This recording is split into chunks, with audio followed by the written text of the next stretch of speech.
Investment advisory and financial planning services are offered through Simplicity Wealth, LLC, and SEC registered investment advisor.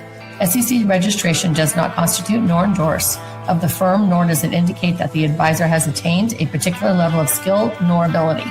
Investing involves risk of loss.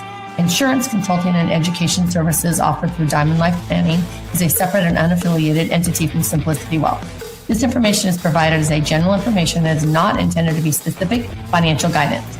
Before you make any decisions regarding your personal financial situation, you should consult a financial or tax professional to discuss your individual circumstances and objectives. Welcome to the Rock My Finances show on K4HD Radio and Talk4 TV, where we put the fun in finance. Join Powerhouse Jennifer Joseph, CDFA, CMC, and Private Wealth Advisor, as she collaborates with you to create clarity, control, and confidence with your money, your way. It's not about the zeros, so what is it all about? Let's find out. Now here's your host and weekly friend, Jennifer Joseph. Hey y'all, welcome back. Today we are going to be talking about being afraid to look at your finances and just stop avoiding them today. Anxiety, financial anxiety, right? And a lot of people don't understand what's happening. And I'm going to tell you right now, it is not about the money. It is not about the money. Financial anxiety isn't just in your head. It's actually in your body as well. Your chest tightens, your thoughts start racing. You suddenly see something very simple and you open up a statement and you start to get overwhelmed. You might not even realize it. You might just get mad at your spouse or get mad at your kids. You might not even realizing that you have anxiety around your money. Your brain does what it is designed to do. It actually protects you. It says, don't look at that right now. Do it later. And that avoidance actually gives you temporary relief in that stress and that anxiety, which is why it becomes a pattern. Financial anxiety isn't just about the money. It's about how your body and your mind respond to uncertainty, how it responds to fear, how it responds to past experiences, and how you're connected to money. You might have gone through a divorce. Divorces are, there's a lot of issues there around money usually. I'm also a certified divorce financial analyst, so I see it a lot. We also have inheritance. You might have stepped into a big lump sum of money, which a lot of my clients have done that as well, and they feel guilty about it. They want to make sure that they honor their family, and they feel guilty that they just are now a multimillionaire, right? Like, now what do I do with this money?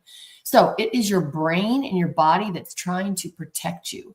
When you feel anxious about your finances, your brain is not seeing the numbers. It actually sees the potential threat. The part of your brain called the amygdala activates and sends signals. Something isn't safe here. Whoop, whoop. As we used to say, danger, Will Robinson, danger, Will Robinson. We say that playing cards all the time, or sequence all the time. It's hilarious. Okay. And your body responds to that danger immediately. You get cortisol, you get thoughts that come in your head to make you deflect whatever you're doing about your money and to avoid it, to go do something else. Your mind creates, or financial anxiety creates a loop in your mind, right? Thoughts like, I don't want to see this anymore. What if it's worse than I think?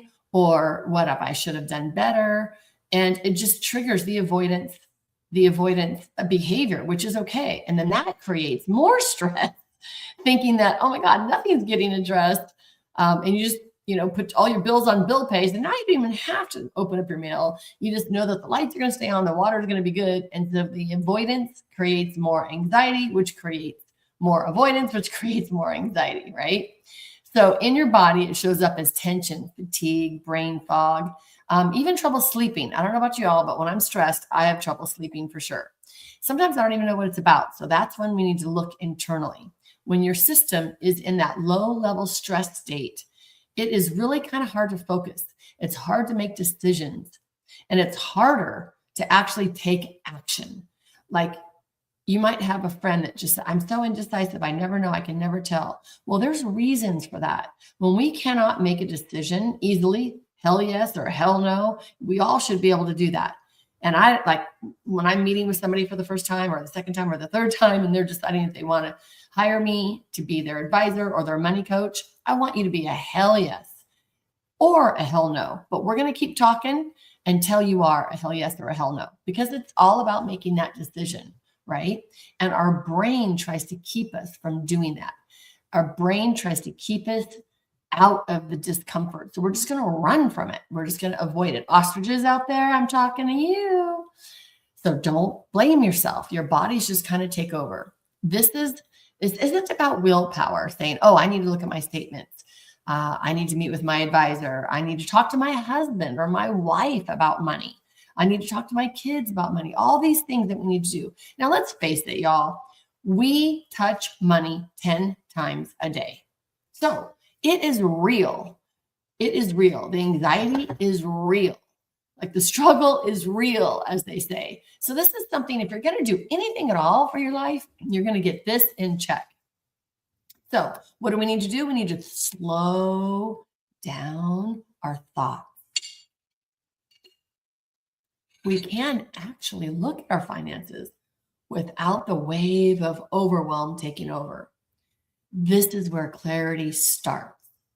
So number one, slow down. Don't have to do everything right away. We're just going to look at maybe one thing. If you've been feeling anxious around money, there's nothing wrong with you. Your system is just responding to a stress trigger. And once you understand that, you can start working with it instead of fighting against it, and stop blaming yourself and beating yourself up. This is just how your body is trying to take care of itself. Doesn't that make more sense? I hope that makes more sense for you, because it made a lot more sense for me. Another big piece is lack of clarity. If your finances feel messy or scattered or confusing, it's really hard to know, where do I even begin? So instead of starting small, your brain just says, it's all too much. I'm out of here. I can't even do it. And your brain shuts down before you even get to one step. I do a financial planning seminar, and I have a box, a drawer. You know, we have our junk drawers. So I have a picture of that pulled out, and it has like a 401k here, a Roth here, insurance over here, an old 401k here, like a savings account here, a CD here, maybe some crypto, some precious metals. And it just looks like a big old junk drawer. Well, I have to tell you, most of Americans, that's what their finances look like. So you are not alone. And to pull open that junk drawer and to actually look at that stuff is scary. And our body's just taking care of us. So that's where we start, is clarity. One of the biggest drivers in financial anxiety isn't even about the numbers. It actually is that clarity. So we're going to do little things. When you don't have a clear picture of what's really happening, your mind fills in the gaps. And this happens with everything, right? If we don't know where our kids are, our mind goes crazy with where do we think our kids are. If we don't know what's happening up ahead of us in the road for traffic, our mind fills that gap in. Like right now, I'm caring for my 93-year-old mom, love her to death. She's in assisted living here. And my mind is filling in, I haven't heard from her. Did she fall? Is she in a bad mood? Is something hurting? Like, it's just, our mind is just always filling in things. So we want to get clear about our money. I call it the 3 C's. We want clarity, which builds confidence, which puts us in control with our money. And it is okay, control freaks, to be in control, because we're going to do it the right way, for sure. So we often fill those gaps with something that's way worse than we think it is. That's where we make the mistakes of not getting clear, because we think that staying away from it and avoiding it is going to make us feel better, when actuality, our brain is still filling in the gaps. And so it's making it worse than it is. I can tell you, a majority of the time that I meet with someone and we go through every dime in their household together with support, they always say, oh my gosh, I thought it was so much worse than this. Like, that's just a statement, right? So when things feel unclear, you might have multiple accounts everywhere, like that junk drawer. You might even have statements that you've never unopened. I literally had a person come to me, a married couple come to me, that they didn't have an advisor. They brought me a garbage bag full of unopened statements. They had plenty of money. They had accounts everywhere, and they felt completely overwhelmed. They felt completely judgmental towards themselves as a married couple, to themselves, it's who they are, completely stressed because They didn't even know what was going on. And they were just scared because they didn't open anything. And when they did, they couldn't read it. They couldn't understand it. Anybody in that boat? Like, oh yeah, okay, I'll look at my statement. What the heck does it mean? Right? So we got to go over that. We got to learn what our statements mean. Then our numbers that we don't even understand. What does this mean? Our brain reads it as uncertainty. The uncertainty creates stress. So instead of thinking logically, that our mind starts asking, what am I missing? Is this worse than I think? I'm in trouble. I don't even know what's happening. I'm not going to have enough money. I'm going to live as a bag lady. I'm going to end up eating cat food, right? Those questions do not lead to anything positive. They do not lead to the next best step. They do not lead to calling for a financial advisor, listening to the news to learn about money. All it leads to is overwhelm. So we want to avoid that part, right? So without clarity, everything feels much bigger than it actually is. It feels unmanageable when it actually is a very manageable situation. So we want to completely get clear and get in control. All of it is because we just don't have it organized, and we might need support getting it organized. And when something feels out of control, our body goes right back into that stress response. The tightening of the chest, the racing thoughts, the avoidance, not being able to sleep. You're going to pick up a carb or a cookie or a drink, or we're going to go shopping, retail therapy. We might be hiding things from our partners or our spouses. You know, there's lots of negative things that come about in our life, that trickle down in our life when we don't have just clarity and control over our money. So I'm glad you're here, glad you're listening, because we're going to start now. The lack of clarity isn't just there. It actually amplifies everything. It increases anxiety, increases shame, and it increases avoidance, because now you're going to just stay away even longer because that space feels so much more heavy because you haven't looked at it in so long. Clarity calms your system, not because everything's perfect by any means. No one is ever where they need to be or they think they need to be. Even if they are totally flush with money, they're never going to be able to spend all the money that they have. They still are searching for, how can I do it better? There is still some things out there that they want to keep a handle on, which is great. And I love it. But we're not searching for perfection, because we can't even see it even if we had the perfection. Even if the numbers aren't where you want them to be, having a clear picture reduces the mental noise, reduces the chaos in our brain, and it gives our brain something solid to work with instead of just plain old fear, just plain old shame and fear. It literally tells us what we're going to do next. That's why the goal isn't to fix everything right away. The goal is to create clarity, because once you see your situation clearly, it totally settles your body down, settles your mind down, and you can actually see just the next best step.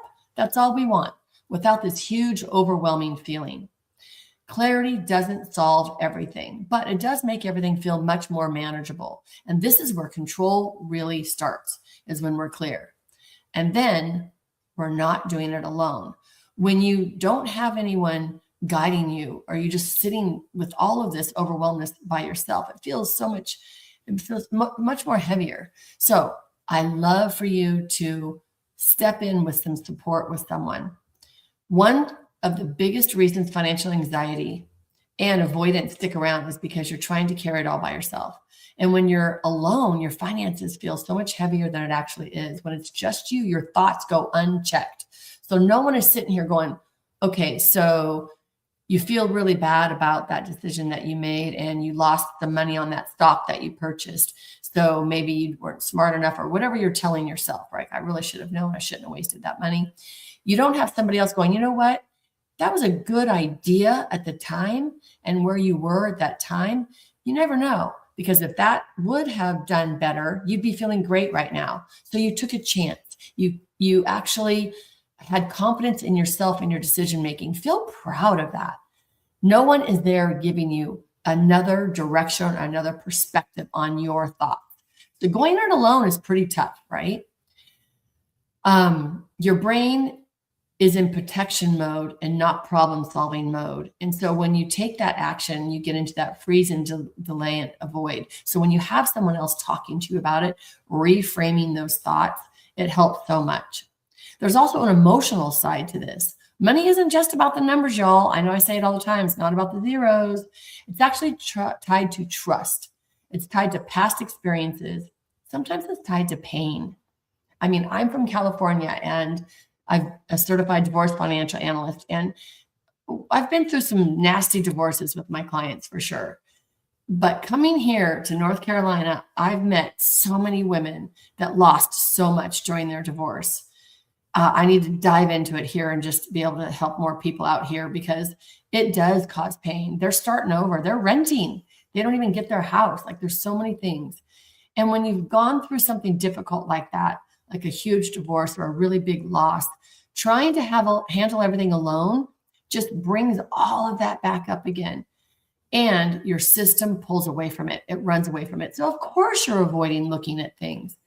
Support doesn't have to give you actual information. It just helps you be stable, just helps you feel a little bit more secure so you can actually look at things. So you're not alone with your finances. Your mind tends to, when you are alone with your finances, it spirals, right? When you're not alone, it tends to look practically at things. But the moment someone else is present, you feel calm, more clear, more grounded. You actually can be proud of yourself for some things because our brain, again, is filling gaps with all the negativity instead of the positive things that you've accomplished. So your nervous system begins to settle. You literally can feel it. Your breathing shows it. It slows down. It gets more like a deep breath. Your mind calms down. We call it monkey mind, right? We sleep better.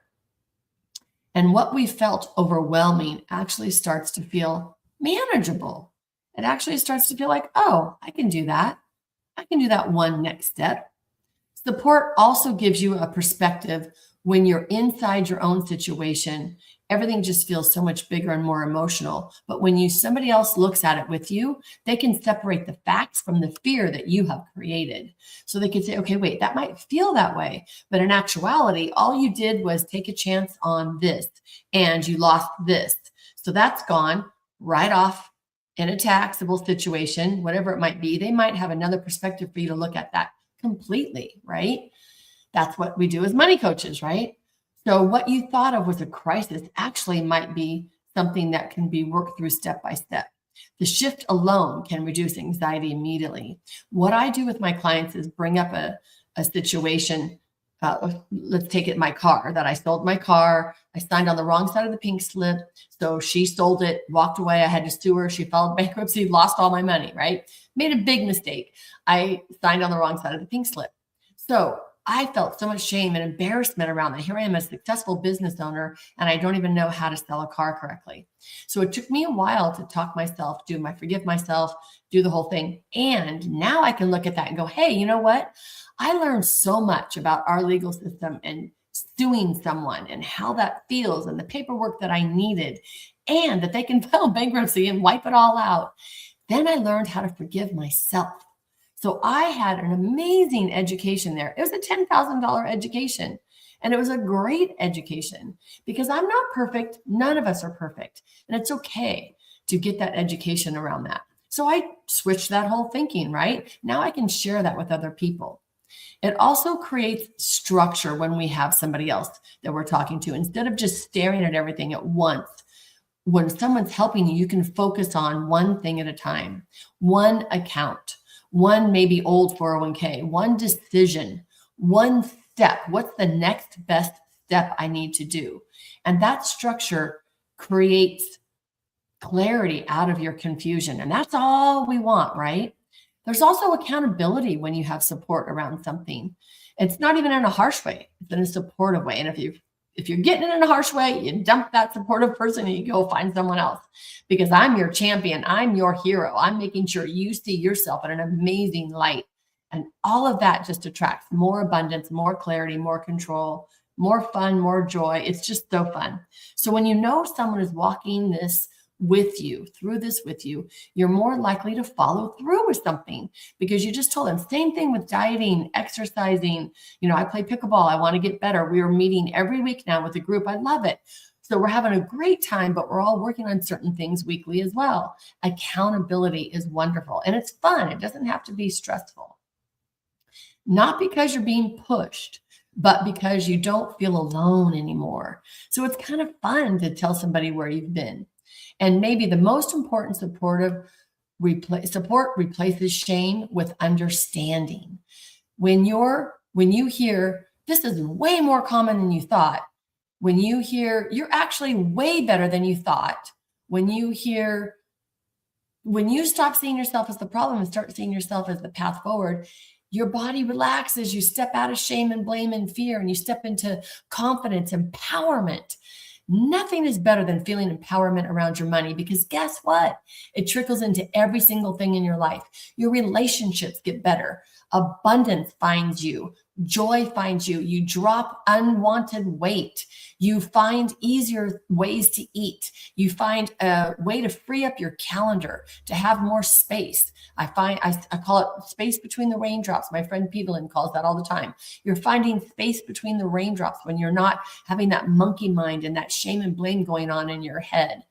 We actually show up as better humans. I'm a better mom. I'm a better friend. I'm a better sister. I'm a better mother-in-law to be, y'all. The wedding's coming up in a couple months. I'm so excited. So I want to be that better person. In order to do that, we have to start from the very beginning and not beat ourselves up for the stress response that our brain has when we feel overwhelmed with anything. Of course, I'm talking about money, but it can be absolutely anything. So taking control does not mean everything at once. It means creating a new experience with the money. I want you to feel calm, clear, manageable. I want you to just really enjoy it, release all of that tension. And when all of that happens, you're going to be able to walk away and listen to all these podcasts, go back and hear all the other episodes, but you're going to be able to walk away and say, I rock my finances. We appreciate you joining us today, and don't forget to subscribe to the Rock My Finances YouTube channel for more engagement and bonus content. Tell me, what is your money story? Let's find out with Jennifer right here on K4HD Radio and Talk4 TV. It's not about the zero, it's about the F word, feelings. Feelings Jennifer can't wait to explore with you next week. Until then, let's all say, I rock my finances.